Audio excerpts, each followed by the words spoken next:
Ciao a tutti e benvenuti in questo nuovo video. Oggi vediamo insieme i fondamentali dell'uncinetto, ovvero qual è l'attrezzatura basica per iniziare a strutturare i nostri primi progetti.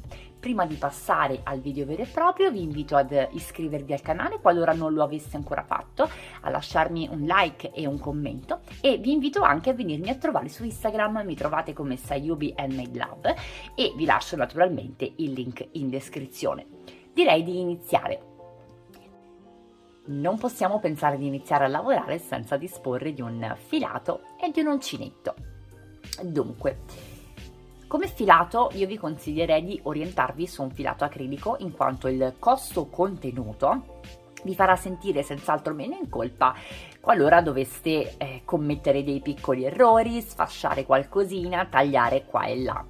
È un filato interessante anche per quello che riguarda lo spessore. Andare a scegliere uno spessore di almeno 6 mm vi consentirà di vedere bene quello che state facendo, vedete?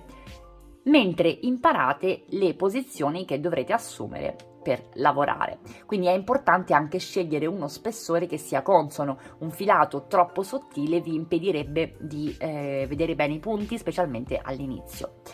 Un acrilico in questo caso è lavorabile con un uncinetto numero 6 che io ho qui con me. Quindi quello che voglio dirvi sintetizzando è che dovreste abbinare il numero dell'uncinetto al numero del filato. Il numero del filato lo potrete vedere tranquillamente nella cartina che lo avvolge, che avvolge il vostro gomitolo. Troverete una dicitura dove ci sono consigliati gli uncinetti e i ferri da utilizzare.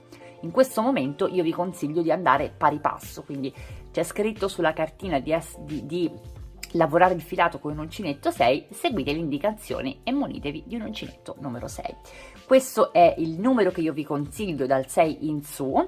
Andando a scendere come numerazione il filato va a rimpicciolirsi. Avremo tempo di parlare delle infinite varianti e di tutti i modi in cui questa regola può stravolgersi, ma considerando che stiamo parlando appunto dei primi approcci, io consiglierei assolutamente di seguire questa regola.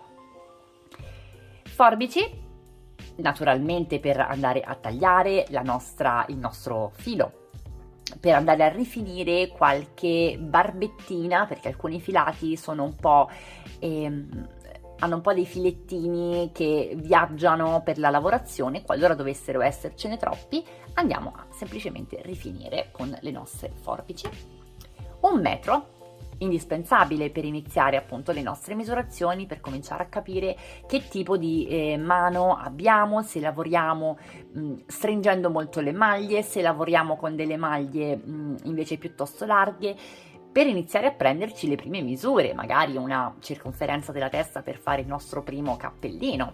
Questo è un alleato molto interessante e vi consiglio di prenderlo flessibile, non uno di quelli rigidi.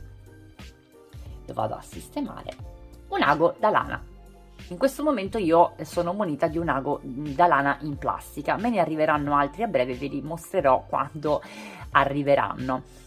L'ago da lana differisce dal classico ago che siamo tutte abituate a vedere perché ha una punta arrotondata che ci consente di andare ad inserire il nostro ago senza rovinare il filato, quindi la nostra lavorazione. E è provvisto di una cruna più ampia rispetto a un classico ago da cucito, perché deve consentire il passaggio di filati molto più spessi del classico ago da cucito. Indispensabile ago da lana ci serve per andare appunto a nascondere il filato di lavorazione al termine dei nostri progetti. Marcapunti o markers indispensabili assolutamente, e vi accorgerete con il tempo che non sono mai troppi. Sono fondamentali per segnare le nostre maglie quando cominceremo con dei progettini un po' diciamo particolari, un pochino più importanti.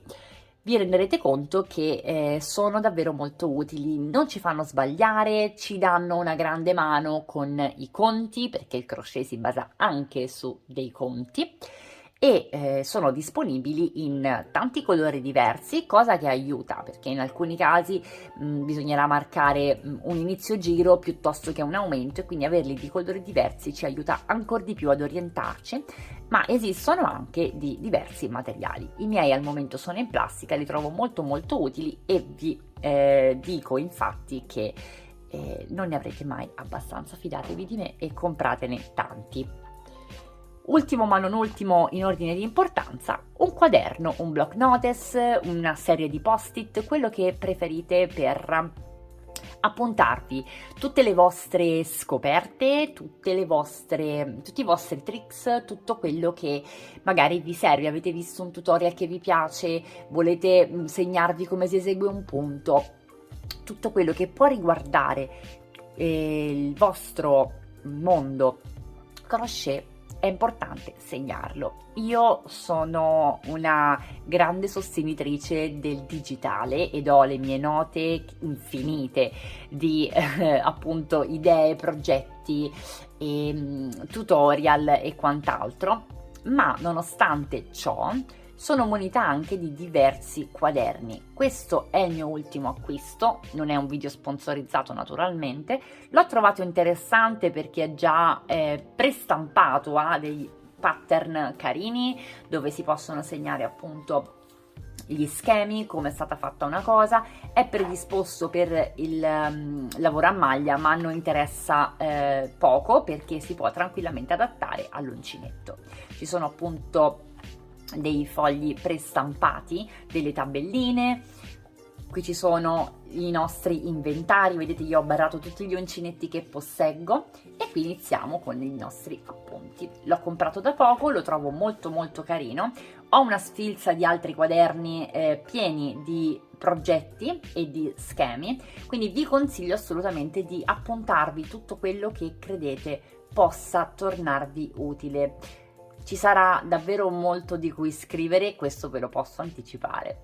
Io spero di esservi stata utile con questo video, volevo dimostrarvi che con poco si riesce davvero ad iniziare con i nostri primi progetti. Andando avanti vedremo tutte le varianti e vedremo insieme quanto questo kit base andrà ad ampliarsi, perché comunque ci sono tante cose carine, tanti attrezzi che ci agevolano davvero il lavoro, ma vi posso garantire che con un gomitolo, un uncinetto e pochi altri attrezzi sarete perfettamente in grado di realizzare un sacco di progetti. Spero di esservi stata utile, mi ripeto, vi invito di nuovo a seguirmi su Instagram, ad iscrivervi al canale e a lasciarmi un bel like e a commentare.